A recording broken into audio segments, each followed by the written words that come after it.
Programme میں ایک دفعہ پھر آپ کو خوش آمدید کہتے ہیں. ناظرین, بریک پہ جانے سے پہلے آصف زرداری صاحب کے حوالے سے بات ہو رہی تھی. یہ کیا وجہ ہے کہ وہ پریزیڈنٹ بھی ہیں ملک کے اور پارٹی کو چیئر پرسن بھی ہیں, کیا ان کو پریزیڈنٹ ہونا چاہیے؟ سیٹھی صاحب کہتے ہیں اس بات سے وہ ایگری کرتے ہیں کہ پریزیڈنٹ کو اے پولیٹیکل ہونا چاہیے. سیٹھی صاحب, پھر انسیکیورٹیز ہیں جو کہ لے آتی ہیں ایسے پولیٹیشینس کو کہ نہیں جی پریزیڈنٹ بھی رہنا ہے, پارٹی کو چیئر پرسن بھی رہنا ہے. دیکھیے, جس وقت یہ بنے تھے نا پریزیڈنٹ, اس وقت بہت سی انسیکیورٹیز تھیں. اب آہستہ آہستہ انسیکیورٹیز دور ہوتی جا رہی ہیں, انہوں نے پاورز دے دی ہیں. میں تو یہ بھی کہوں گا کہ جتنی جلدی ہو سکے ان کو چھوڑ دینا چاہیے پریزیڈنسی. سیریمونیل پریزیڈنٹ بھی رہنے کی ضرورت نہیں ہے. اگر کور کمیٹی کے ساتھ ہی کام کرنا ہے تو زرداری ہاؤس میں بیٹھ کے کر لیں. اچھا کر لیں گے. ہاں, اور میں یہ سمجھتا ہوں کہ یہ زرداری صاحب کو پریزیڈنسی میں نہیں ہونا He will attract less criticism. Of course, مگر یہ ایشو نہیں ہے. فرینکلی یہ بنایا گیا ایشو. تو جی پہلے یہ تھا جی کہ وہ بڑے پاورز ہیں, اب وہ پاور چلے گئے, اب وہ بیٹھے کیوں ہیں وہاں. تو میں کہتا ہوں نکلیں یار وہاں سے, چھوڑیں ان باتوں کو. یہ جو ان کے پیچھے پڑے ہوئے ہیں ان کو کہیں ہاں ٹھیک ہے میں نکل بھی جاتا ہوں. فرق کوئی نہیں پڑے گا in the real balance of power. Equation of power میں کوئی فرق نہیں پڑے گا. زرداری صاحب جہاں بھی بیٹھیں گے he will be the leader of the party. آپ کو پسند آئے, مجھے پسند آئے یا نہ پسند آئے, اچھی بات ہو یا نہ ہو, دس از دا ریالٹی. یہ پارٹی ایسی ہے. زرداری صاحب کہہ چکے ہیں نا کہ میں تو ایمبولینسز کی باتیں کہتے ہیں میں تو اسٹریچر پہ جاؤں گا. ارے چھوڑیں اب, کون یہ باتیں نہیں کرنی چاہیے. فرینکلی ایسی باتیں نہیں کرنی چاہیے. اسٹریچرز پہ آنے کی اور اسٹریچرز پہ جانے کی باتیں نہیں کرنی چاہیے. اچھا سیٹھی صاحب, ایک اور جو اوپینین میڈیا کے اندر یہ وہ یہ کہ اب یہ 18ویں ترمیم کے بعد بہت سی کانسپریسیز ہیچ ہو رہی ہیں, اور یہ بھی کہا جا رہا ہے کہ جو نیکسٹ ٹسل ہے وہ کوئی کروائے گا between judiciary and the parliament. کیا مطلب کروائے گا؟ یہ آپ کہیں کہ وہ لوگ جن کے بارے میں کہا گیا وہ لوگ جن کی جو مونوپلیز تھیں ختم ہو گئی ہیں اب 18th امینڈمنٹ کے بعد, ان کا اب نیکسٹ جو کام ہے وہ یہ ہوگا کہ ٹسل ہو. تو ذرا یہ بھی بتا دیجیے اشارہ کس کی طرف ہے, کس کی مونوپلیز؟ آپ نے پڑھ لیا, آپ جس کا اوپینین ہے جو الائز ہیں وہ کہتے ہیں جی اب مختلف جو ہیں ایگزیکٹلی اس میں کوئی کلیئر مطلب آپ کا یہ ہے کہ آگے اب جوڈیشری کی اور پارلیمنٹ کی کلیش آ رہی. تو وہ کوئی جسے کہتے ہیں کون بینیفٹ کرے گا اس سے؟ بینیفٹ تو نقصان تو سارے ملک کا ہو جائے گا. نہیں, اس کلیش کا بینیفٹ کسی کو ہوگا؟ میرے یہ ویو میں کسی کو نہیں ہوگا. فرینکلی ہو سکتا ہے جو لکھنے والے ہیں ان کو نظر آتا ہو. جب ملک کا نقصان ہوتا ہے تو کسی کی بینیفٹ نہیں ہوتی. یہ غلط فہمی ہوتی ہے. یہ سمجھتے ہیں لوگ کہ ہماری کوئی کسی پارٹی کی بینیفٹ ہوگی, ایسی کوئی بات نہیں ہے. جو جوڈیشری ایک آج کی پارلیمنٹ کے ساتھ کلیش لے سکتی ہے وہ کل کی پارلیمنٹ کے ساتھ بھی کلیش لے سکتی ہے. جو پارلیمنٹ آج غلط پاور استعمال کرے گی وہ دوسری کل بھی جو پارلیمنٹ آئے گی وہ بھی غلط پاور استعمال کر سکتی ہے. تو یہ چیزیں جو ہے نا یہ ڈیپینڈ آن کس قسم کے حالات ہیں. آج صورتحال یہ ہے کہ ایک کانسٹیٹیوشنل امینڈمنٹ پاس ہو گیا, ساری پارٹیز نے مل کے کیا. ساری پارٹیز نے مل کے کیا. یہ نہیں کہ ایک بڑی زبردست اپوزیشن بھی تھی اور صرف مر کے 2 ووٹس کے ساتھ, ایسی تو چیز کنسنسس سے ہوا. پتہ نہیں کتنے مہینے یہ لوگ بیٹھ کے ایک کلاز کے اوپر 102 کلازز 105 کلازز کے اوپر انہیں ڈسکشن. اب اگر جوڈیشری ہلانے جائے گی کیونکہ انہیں ایک کلاز اپنے بارے میں پسند نہیں ہے, تو میں سمجھتا ہوں کہ اس سے بڑی, اب کیونکہ وہ میٹر سب جوڈس ہے تو شاید مجھے کچھ کہنا نہیں چاہیے. 5 پٹیشنز چل رہی ہیں. جنہوں نے پٹیشنز ڈالی ہیں ان کے مقاصد کیا تھے, ان کے موٹیوز کیا تھے, اس کے بارے میں تو میں بات ضرور کر سکتا ہوں ان کے موٹیوز کے بارے میں. مگر اب یہ کیا کورٹ فیصلہ کرے گی یا نہیں فیصلہ کرے گی اس کے بارے میں نہ ہی کہوں تو اچھا ہے. مگر یہ آج تک ہوا نہیں کہ اس قسم کا کانسٹیٹیوشنل امینڈمنٹ اس طریقے سے کنسنسس کے ساتھ پاس ہوا ہو وداؤٹ اپوزیشن, جس میں ساری political parties mainstream parties on board ہوں, اور اس کو جا کے سپریم کورٹ اس میں گڑبڑ کر دے.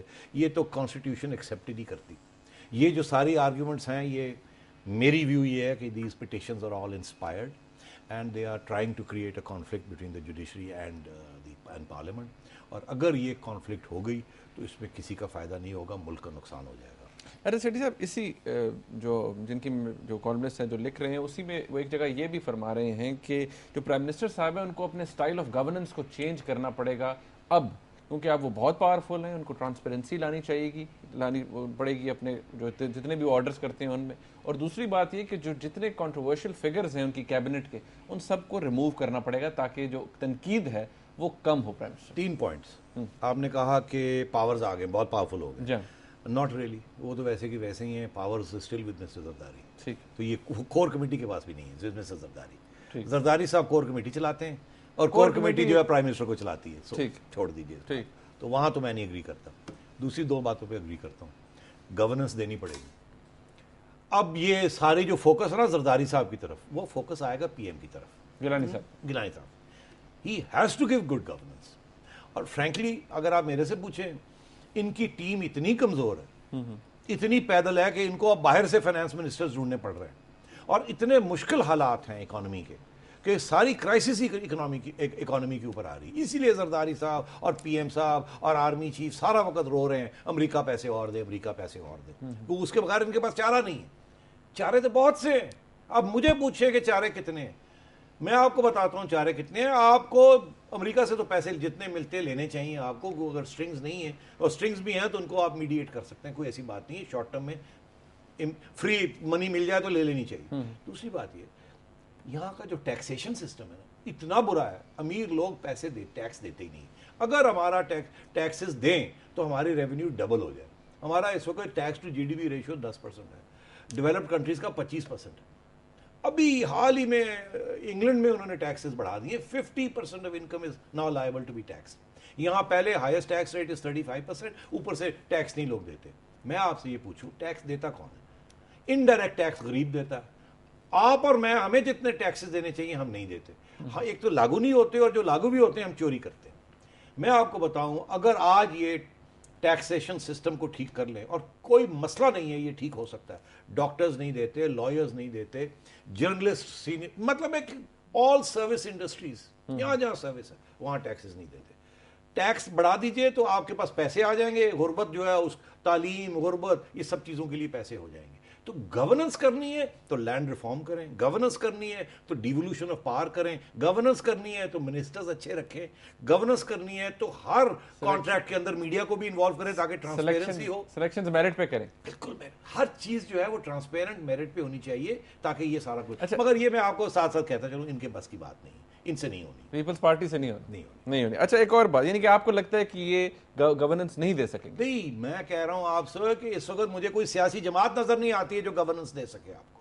کل کو آپ مسلم لیگ نون کو لے آئیں گے, ان کا بھی یہی اشر ہوگا. اچھا, نہیں وہ تو کلیم کر رہے ہیں کہ کلیمز چھوڑے, ہم نے دیکھ لیا جب یہ کہتے ہیں دو بجلی کا بحران دور ہو جانا. ارے بھائی, دو دفعہ ہم نے دیکھ لیا. اور مسلم لیگ نون ابھی پچھلے 2 روز شہباز شریف صاحب سے گپ شپ ہوئی تو انہوں نے بڑے مزے لے کے میری تنقید کی. انہوں نے کہا آپ تو کہتے تھے کہ جلدی کریں 18th امینڈمنٹ, اور دیکھیں ہم نے پھر جلدی کر دیا تو یہ ہزارہ کا مسئلہ ہو گیا, اور یہ ہو گیا اور وہ ہو گیا. تو بڑی مزے لے کے وہ مجھے کانٹ رہے تھے.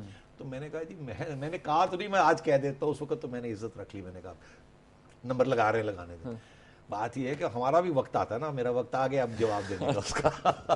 اسی لیے ان کو بھی سوچنا چاہیے. سیٹلنگ سکورز نا, تو یہ دیکھیے ہمارے پاس تو ہے نا, پھر we have to settle scores. تو وہ سیٹلنگ سکورز میں یہ کہہ دوں کہ ہم نہیں کہتے تھے, یہ تو میاں صاحب کہتے تھے نا کہ جوڈیشری کو ریسٹور کر دیں, سارے مسئلے حل ہو جائیں. یہی کہتے تھے نا.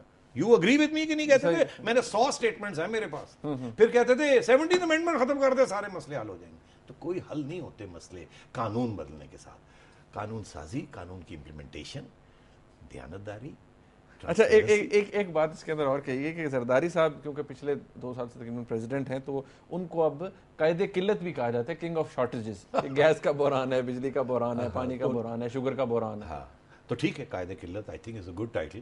اور یہ یاد رکھیے گا کہ یہ ٹائٹل صرف کسی ایک شخص کے لیے نہیں ہے. کل کو مشرف کے زمانے میں بھی قائد قلت, اور پہلے بھی پوری 90s میں بڑے قائد نکلے ہیں. وہ بینظیر بھٹو صاحب کے زمانے میں بڑی قلت تھی, چودھریز کے زمانے میں بھی قلت آئی. اچھا, ایک آخری پوائنٹ یہ رکھ لیجئے گا, یہ پاس آن کریں گے, انہیریٹنس ہونی چاہیے, اس کی بھی ڈینسٹی بننی. اچھا, ضرور بنے. اچھا, ایک آخری سوال سیٹھی صاحب, کل سینٹ کے اندر لڑ پڑے. ظفر علی شاہ صاحب نے کہا کہ جو پیپلز پارٹی ہے وہ بھٹوز کے خون کے اوپر سیاست کر رہی ہے اور بھٹوز کا نام کیش کر رہی ہے, جبکہ پھر جو لیڈر آف دا ہاؤس ہیں سینیٹر بخاری صاحب, نیئر علی بخاری صاحب, انہوں نے کہا کہ یہ جو نواز شریف صاحب ہیں یہ ملک کا پیسہ لوٹ کے باہر دوڑ گئے تھے, اور پوچھیں کہ کتنا ٹیکس دیتے. اچھا, بات یہ ہے کہ ٹیکس دونوں نہیں دیتے. دونوں نہیں دیتے, اور دونوں باتیں صحیح کہہ رہے ہیں. اچھا, کیسے؟ وہ صحیح کہہ رہے ہیں کہ یہ they are playing, the Peoples Party is playing the Bhutto card. Bhuttos کے نام, ٹھیک ہے, وہ پلئنگ, وہ صحیح کہہ رہے ہیں ظفر علی شاہ صاحب. حالانکہ ظفر علی شاہ صاحب بڑے دلچسپ کیریکٹر ہیں. انہوں نے نواز شریف صاحب کے زمانے میں پچھلی دفعہ میرے خلاف ایک پٹیشن چیف الیکشن کمیشن کے آگے کر دی تھی کہ نجم سیٹھی جو ہے یہ مسلمان ہی نہیں, اور اس کا ووٹ اس سے چھین لیا جائے. تو وہ چیف الیکشن کمشنر نے ایک رپٹ لگائی اور کہا چلو بھاگو تم, یہ بالکل مطلب ہے بھیج دی باہر پٹیشن. تو یہ ظفر علی شاہ صاحب بڑے کلرفل کیریکٹر ہیں, تو مگر صحیح بات کہہ رہے ہیں. اور ادھر وہ جو انہوں نے بخاری صاحب نے جو کہا ہے وہ بھی صحیح کہہ رہے ہیں کہ یار یہاں ٹیکس نہیں دیتا. پچھلی دفعہ میرا خیال ہے الیکشن کمیشن میں جب یہ ریٹرنز آئی تھیں تو پتہ یہ لگا کسی نے 26,000 روپے دیے ہوئے, کسی نے 28,000 روپے دیے ہوئے, کسی نے 5,000 روپے, جو کہ آپ میرے جیسا پراپرٹیز اربوں کی ہے, دونوں دونوں جو قائدین ہیں ان کی پراپرٹیز اربوں کی ہے, لیکن ٹیکس کتنا آتا ہے؟ میرے سے بھٹو صاحبہ بھی ٹیکس نہیں دیتی تھی, وہ کہتی تھی میں تو زمیندار ہوں, ایگریکلچر کے اوپر تو ٹیکس ہی نہیں ہے, میں تو انڈسٹری. نواز شریف صاحب بھی نہیں, نواز شریف صاحب کہتے ہیں میرے پاس تو انڈسٹری کوئی نہیں, میں تو ساری فارغ کر کے باہر چلا گیا. سیدھی صاحب وقت ختم ہو گیا, اس کے حوالے سے ہم پھر ایک ڈسکشن ضرور کریں گے اور ناظرین کو بتائیں گے کہ جو ہمارے جتنے بھی بڑے لیڈرز ہیں یہ ٹیکس کتنا دیتے ہیں, یہ بھی گوشوارے ہم آپ کو دکھائیں گے اور آپ کے لیے بھی وہ بڑا انفارمیٹیو پروگرام ہوگا. ناظرین آج کے پروگرام کا فیڈ بیک ہمیں ضرور دیجیے گا. دیکھنے کا بہت شکریہ. اللہ حافظ.